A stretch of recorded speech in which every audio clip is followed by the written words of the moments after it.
예수께서 베드로더러 이르시되 칼을 칼집에 꽂으라. 아버지께서 주신 잔을 내가 마시지 아니하야겠느냐 하시니라. 이에 군대와 천부장과 유대인의 아랫사람들이 예수를 잡아 결박하여. 순환주 주일, 이 패션 위기라고 그러죠. 고난 주간이라고도 하고 있는데 이 주간에는 우리가 좀 주님에 대해서 같이 나눠볼 말씀을 우리가 좀 준비해서 이렇게 나누고 있습니다. 예수님의 순환과 죽음이 없다면 예수님이 모두 우리에게 가르쳐준 그 가르침과 사실 우리 구원은 이루어질 수 없는 것입니다.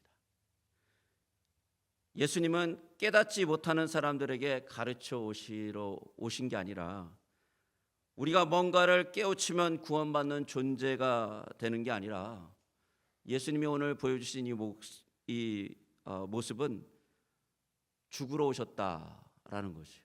그리고 이것이 사실 복음입니다. 고린도후서 5장 21절을 같이 한번 읽겠습니다. 같이 읽겠습니다. 시작.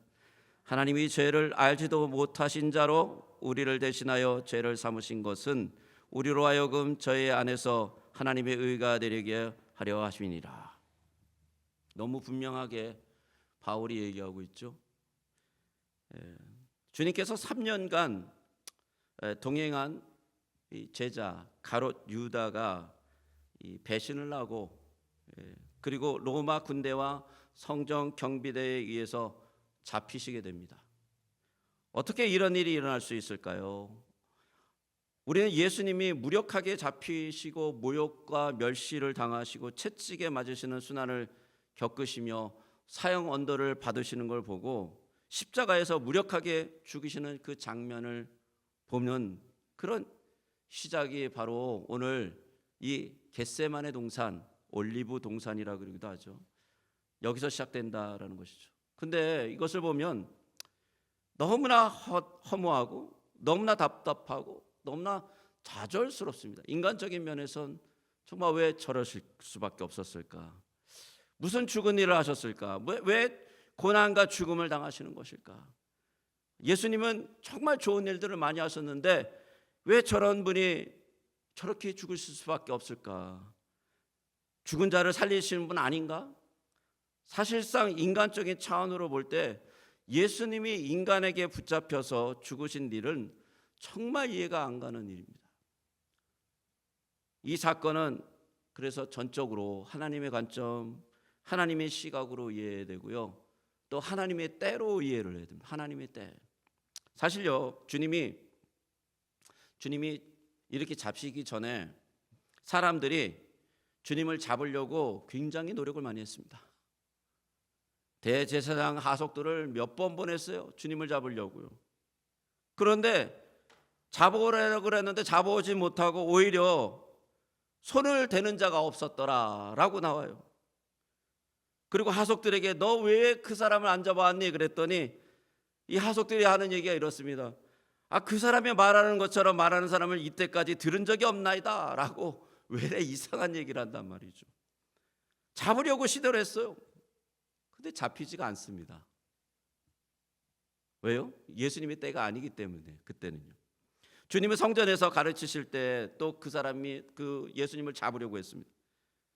근데 잡는 사람이 없어서 아직 때가 이르지 아니하였다라고 성경은 증거하고 있습니다. 또 어떤 사람은 예수님이 신성 모독을 했다 그래가지고요 돌로 치려고 했습니다. 근데 예수님이 이때 성전에서 숨어 나가셨더라라고 기록이 되어 있어요. 매우 특이한 설명 아닙니까? 아니 사람들이 흥분해가지고 돌로 치려고 사방을 둘러쌌는데 어떻게 숨어 나가십니까? 우리 같으면 숨어 나갈 수 있을까요? 저 정문을 딱 막고 누군가 내가 나가려고 그러는데 거기에 수많은 사람이 물려 있으면 저 나갈 수 있습니까? 못 나가죠.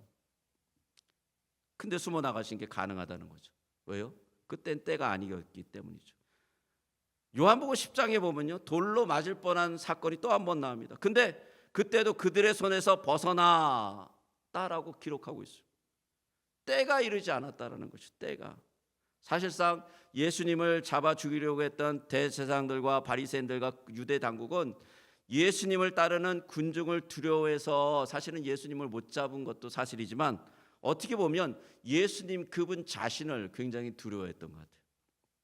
초자연적인 기적을 행하시는 것도 그들 자신이 부인할 수 없는 사실이고 그분의 위엄 자체가 두려움으로 다가왔을 것 같아요. 자, 그런데요, 이제 때가 이르렀습니다. 때가. 요한복음 12장에 보면 헬라인들이 예수님을 찾는다는 말씀을 들으시고 이런 말씀을 하세요.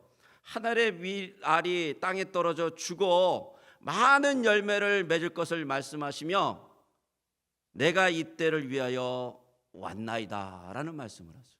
이 때를 왔다. 이 때를 이르렀다라는 표현을 처음 하신 거예요. 이게 요한복음 12장에서. 주님은 이어서 제자들과 만찬을 하시는데 이게 요한복음 17장에 나오죠. 13장에 나오죠. 13장에 보면 이렇게 얘기하세요. 예수님께서 자기가 세상에 떠나 아버지께 돌아가실 때가 이른 줄을 아시고 라고 기록. 이제 때가 온 거예요.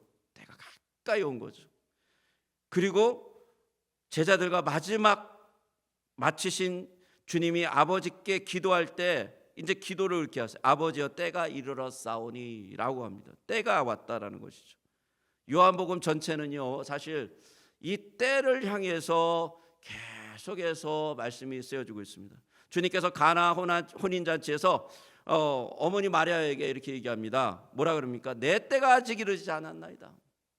그때는 때가 아니죠. 근데 이 때에서부터 주님의 때를 향하여 계속해서 진행되었다라는 것이죠. 근데 그때가 어느 때입니까? 바로 예수님이 십자가에 못 박히실 때요. 사람들의 손에 넘어갈 때라는 것이죠. 그러면요, 이 때를 누가 통치하고 있습니까? 상황상으로 봤을 때는요, 이 때를 통치하는 사람들은요, 대제사장과 바리새인과 유대인의 공예예요. 왜냐하면 이 사람들은요, 몇 년간 안달밥거를 하면서 정말 예수님을 잡아 죽이려고 기야만 노렸던 사람들이죠. 몇 년 동안 송아리를 했습니다. 그렇죠? 어찌하질 못했어요. 그런데 이제서야 그런데 주대권을 잡은 거예요. 자신들이 원하는 대로 되었다라고 생각을 한 것이죠. 근데 사실 이 유대인의 명절은 이 사람들이 피하고 싶었습니다. 왜냐, 유대인의 명절에는 수많은 순례자들이 가지고 왔는데 이때는요 예수님을 잡기가 굉장히 힘든 때입니다. 왜냐하면 이 수많은 사람들이 누구를 지지하고 있습니까? 예수님을 지지하고 있잖아요. 그러니까 그때는 어려운 때예요. 게다가 예수님이 며칠 예루살렘에 입성하실 때 이 환호한 백성들을 봤을 때 이때는 아니라고 생각했습니다. 지혜로운 사람들이라면 예수님을 그때 잡는다라는 것을 생각을 포기하는 것이 당연하죠. 그런데 갑자기 가룟 유다가 찾아온 거예요. 갑자기 가룟 유다가 조용히 와서 예수님을 잡을 방법을 가르쳐주기 시작하는 것입니다. 예수님의 무리 중에 배신자가 있다라는 걸 알게 되었습니다. 이 사람들이요. 환호를 질렀겠죠. 이 교활한 가룟 유다가 예수님이 이제 죽으실 거라는 사실을 여러 차례 들었잖아요. 유다는 벌써 들었거든요. 그거를 제자들에게 말씀하고 있습니다 라고 불었을까 안 불었을까요? 예, 성경에 안 나와 있지만 분명히 불었을 것 같아요. 뭔가 흔들리고 있습니다. 지금. 예, 지금이 그때입니다. 잡아가야 됩니다. 아마 유다는 그랬겠죠. 그들은 다시 찾아올 수 없는 기회가 온 것을 알았어요. 비로소 자신들의 뜻을 이룰 아주 그 기회가 왔다는 걸 알고 아주 주도적으로 아주 치밀하게 움직이기 시작했습니다. 그런데 우리가 기억할 게 있습니다. 주님의 말씀이에요. 요한복음 10장 17절에서 18절 말씀 같이 한번 읽어볼까요? 읽겠습니다. 시작. 아버지께서 나를 사랑하시는 것은 내가 다시 목숨을 얻기 위하여 목숨을 버림이라. 이는 내게서 빼앗는 자가 있는 것이 아니라 내가 스스로 버리노라. 나는 버릴 권세도 있고 다시 얻을 권세도 있으니 이 계명은 내 아버지께서 받았노라 하시니라. 뭐라고 말씀하세요? 주님이 스스로 목숨을 버리는 것이다. 누가 주님으로부터 목숨을 빼앗는 것이 아니라는 것이죠. 주님이 목숨을 버릴 권세도 있고 다시 얻을 권세도 있는 분이시다라는 것이죠. 우리가 순환과 죽음심의 기사를 상고할 때 이 부분을 꼭 기억하셔야 됩니다. 주님께서 자의적으로 목숨을 버리시기도 하고 얻으시기도 하시는 분이다. 사실상 이 모든 사건과 가정에 주님의 주도권이 다 그것을 주장하고 있었다라는 거예요.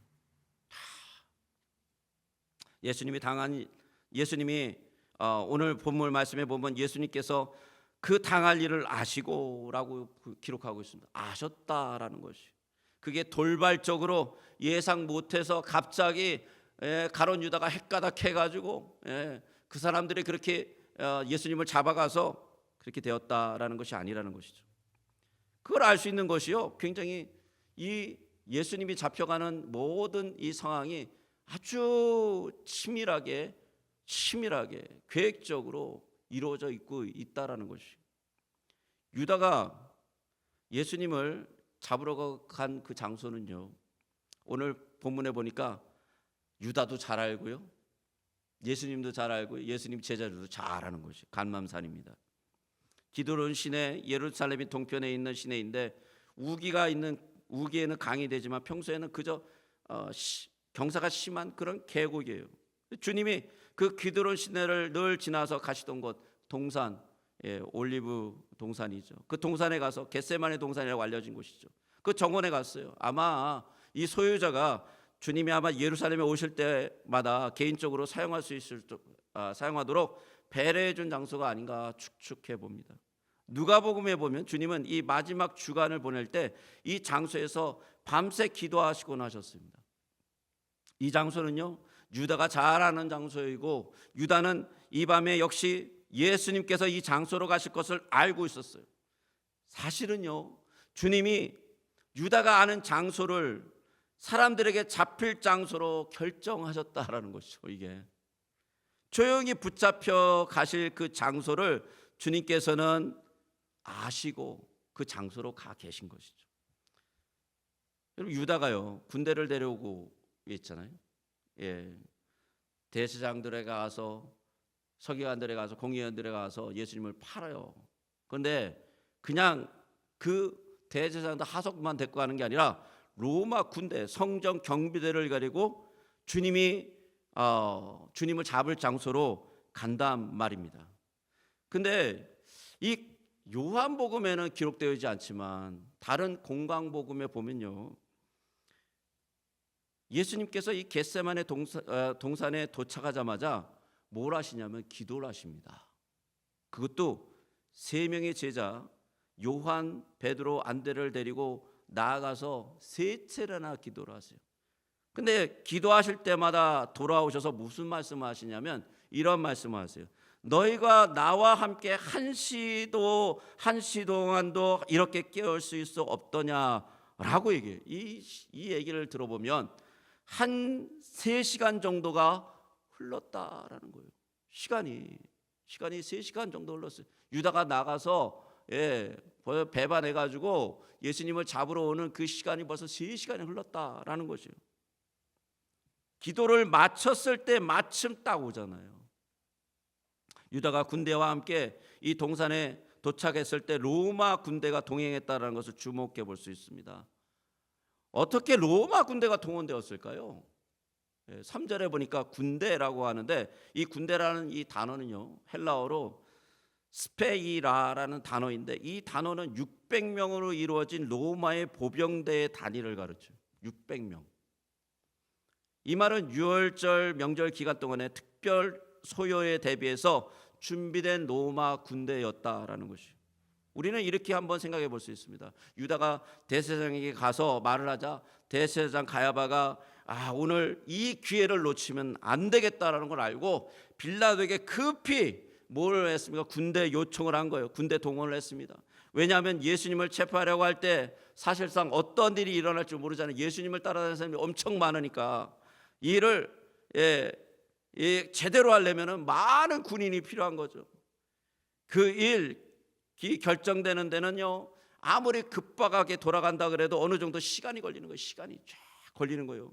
주님은 이 모든 시간을 맞춰서 제자들에게 말씀하시고 겟세마네 동산에 오셔서 기도를 3번 하시고 주님께서는 시간까지도 맞추신 시간까지도 자기가 잡혀갈 시간.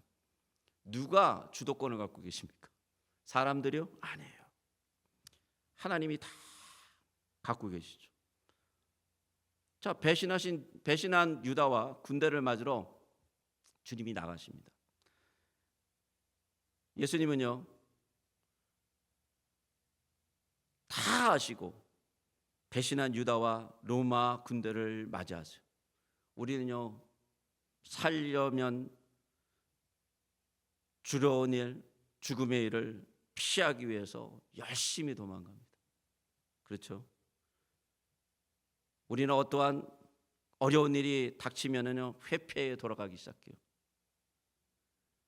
주님은요, 우리를 대신하여 악을 직면하셨습니다. 배신자 유다를 직면하셨습니다. 그리고 하나님의 독생자를 모욕하고 책질자하고 죽이려는 인간들에게 당신 자신을 맡기기 위해서 그들을 직면하셨습니다. 맞으러 나가셨다라고 나와요. 하나님이 진노를 받으실 그 십자가를 두려워 피하지 않으시고 돌아가지 않으시고 십자가를 직면하시는 모습이 보입니다. 주님께서 조금 수동적이거나 소극적으로 절대 행동하지 않으셨다라는 것이 잘 보이는 내용이 계속 나와요. 주님께서 어둠 속에서 군대를 향하여 이렇게 물어봅니다. 아니, 군인들이 와서 먼저 누구냐라고 누구를 찾는다, 아니면 막 수색을 해야 되는데 그게 아니라 주님이 먼저 물어봐요. 너희가 누구를 찾느냐? 너희가 누구를 찾느냐? 그들이 얘기하죠. 나사렛 예수라. 이 대답을 들으시고 바로 말씀하세요. 내놓으라, 내가 여기 있다라고 얘기하시죠. 성경에 보면요, 이것을 am I he? 라고 얘기해요. 내놓으라. 근데 이 단어는요, 구약 성경에 여호와 이름을 선언하는 것과 동일한 표현이에요. 여호와 이름을 뜻하는 모세가 물어봤던 그 이름을 여호와께서 모세에게 얘기해 줄 때 이렇게 얘기합니다. I am who I am. 나는 스스로 있는 자다라고 대답할 때 I am he가 똑같다라는 단어죠. 사실상 주님은요, 내놓으라라고 말씀하신 것은 여호와 하나님의 이름으로 선포하신 것이죠. 당신 자신이 여호와이심을 선언하고 계신 것이죠. 요한이 이것을 놓치지 않습니다. 그 의미를, 아주 사건을 너무 재미있게 표현했어요. 이 말씀을 들은 로마 군대와 성전 경비대를 도합해 한 1000여 명이 되겠을 거라고 생각하는데, 이 장정들이 갑자기 물러가서 땅에서 엎드러져 버립니다. 이 무슨 일일까요? 여러분, 이 구절을 읽으면서 어떻게 생각하셨어요? 이 구절을 해석하려고요, 어떤 신학자들은 이렇게 얘기합니다. 예수님께서 앞으로 이렇게 있다가 갑자기 확 뛰어나갔다. 말도 안 되는 이야기입니다. 왠 줄 아십니까? 로마 군인들은요, 엄청난 훈련을 받은 자들이에요. 특히 진압에 대해서는 대단한 사람들입니다. 방패가 얼마나 줄 아십니까? 말도 안 되는 소리죠. 전투에 능한 로마 군대를 너무 우습게 본 해석이죠. 그렇지 않습니다. 이것은 조금도 이상한 사건이 아닙니다. 사실은. 왜냐하면 만왕의 왕, 만군의 주 여호와께서 내놓으라 하고 선포하셨을 때 사람들은 엎드러질 수밖에 없는 거예요. 자빠질 수밖에 없는 거죠. 당연한 거죠. 주님께서 재심하실 때 그 입에서 나오는 검으로 심판하실 거라고 얘기하십니다. 이 사건을 보여주는 것이 예수님께서 하나님으로 이 모든 사건을 주도하고 계신다라는 것을 보여주고 계시는 것이죠. 주님이 이제 거기서 멈춰서지 않습니다. 이게 우리 하나님이세요. 그 다음에 편이 뭐냐면 제자들을 보호하세요. 그리고 나서 제자들을, 주님이 다시 물으세요. 누구를 찾느냐? 그랬더니 나사렛 예수라고 합니다. 주님이 이렇게 얘기하시죠. 나를 찾거든 이 사람들이 가는 것을 용납하라 하시면서 제자들의 길을 열어주시고 제자들을 보호하세요.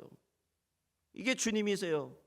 당신께서는 그 엄청난 악을 직면하시고 정말 엄청난 그 군대를 직면하셨는데 주님은 철저하게 자신들의 제자들을 보호하십니다. 여러분, 이 이것은 사실 주님께서 말씀하신 대로죠. 요한복음 6장 39절 말씀입니다. 같이 한번 읽겠습니다. 시작. 나를 보내신 이의 뜻을 행하려 함이니라. 나를 보내신 이의 뜻을 내게 주신 자 중에 내가 하나도 잃어버리지 아니하고 마지막 날에 다시 살리는 이것이니라. 예수님께서요, 여러분들을 그렇게 보호하시고요, 그렇게 인도하신다라는 거예요. 그게 십자가의 사건이라는 것이죠. 그게 주님의 목숨을 자신이 내어놓기까지 사랑했다라는 것이죠. 요한복음 10장 28절 29절에는 이렇게 말씀하시죠. 우리 한번 같이 읽겠습니다. 시작. 내가 그들에게 영생을 주노니 영원히 멸망하지 아니할 것이요 또 그들을 내 손에서 빼앗을 자가 없으리라. 그들을 주신 내 아버지는 만물보다 크심에 아무도 아버지의 손에서 빼앗을 수 없느니라. 원래 예수님을 잡으려는 자들은요, 예수님만이 아니라 제자들까지도 다 잡으려고 아마 계획을 세웠을 거예요. 일망타진을 해야죠. 뒤끝이 남아있으면 안 되잖아요. 우리는 이거를 충분히 추측할 수 있습니다. 마가복음 14장 51절 52절에 보니까 이런 내용이 나와요. 한 청년이 벗은 몸에 배 헛이불을 두르고 예수를 따라오다가 무리에게 잡힘에 배 헛이불을 버리고 벗은 몸으로 도망하니라. 분명히 예수님의 제자들을 다 잡으려고 했다라는 그런 어떤 뉘앙스가 아주 묻어나오는 그런 성경 구절이죠. 로마의 보병이 600명이고 청부장과 함께 왔을 것이고 주님은 이 급박한 상황 속에서도요, 철저하게 제자들을 보호하고 계십니다. 근데 이때 한 사건이 터집니다. 오늘 본문에 보니까 어떤 사건이죠? 계속해서 주님을 위한 자신의 용기를 드러냈지만 번번이 이 저녁에 예수님의 핀잔을 들었고 심지어 이 밤에 예수님을 3번 부인하라는 예언을 들은 사람이 있습니다. 누구죠? 베드로. 이 베드로는 마음 내내 불편했을 거예요. 그죠? 밤새도록. 그러다 또 3번 주님과 같이 기도해야 되는데 3번 기도 다 못하고 맨날 졸았단 말이죠. 마음이 아주 불편했을 거예요. 대제사장의 하속 중 하나인 말고가 나왔길래 그냥 칼을 휘둘러 버린 것입니다. 네 복음서의 가운데 요한복음에만 이 일이 자세히 베드로가 했다라고 기록하고 있습니다. 저는 이 베드로의 행동을 보면서 엄청난 용기라고 생각했습니다. 엄청난 용기. 생각해 보십시오. 그 수백 명이나 되는 로마 군대가 와 있고 훈련된 로마 군대가 와 있고요. 칼을 그 가운데서 뽑을 수 있었다고요?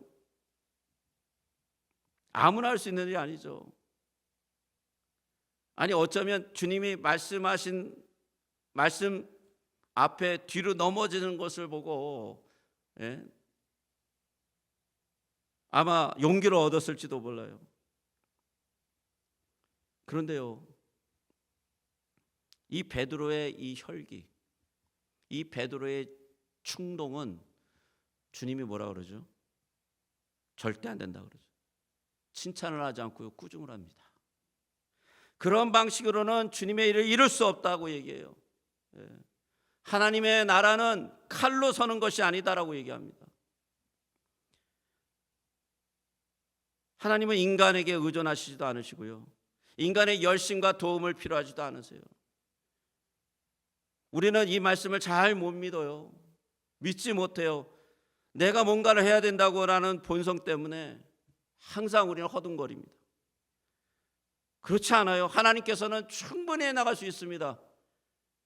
주님이 원하신다면 12영이나 되는 천사를 보낼 수 있다라고 얘기하세요. 12영이 얼마나 되는 줄 아십니까? 로마 군대로 따지면 6,000명이에요. 6,000명. 6,000명의 천사입니다. 사람도 아니에요. 단 한 명의 천사가 5만 명, 6만 명을 죽이는, 구약에 보면 그런 대단한 천사들이 6,000명이나 온대요. 그런데 그렇게 하지 않으셨어요. 왜요? 주님의 나라가 이 세상에 속해 있지 않기 때문입니다. 주님의 나라는 십자가를 통해서만 세워줄 수 있는 나라예요. 칼을 써서 용감한 자들이 세우는 것이 아니라 십자가를 믿는 자들이 세워지는 나라이기 때문이에요. 십자가요. 주님은요, 마지막 치유 사역을 합니다. 말거기를 붙여주세요. 그리고 이렇게 얘기하세요. 아버지께서 주시는 잔을 내가 마시지 아니하겠느냐. 그리고 남김없이 마시시죠.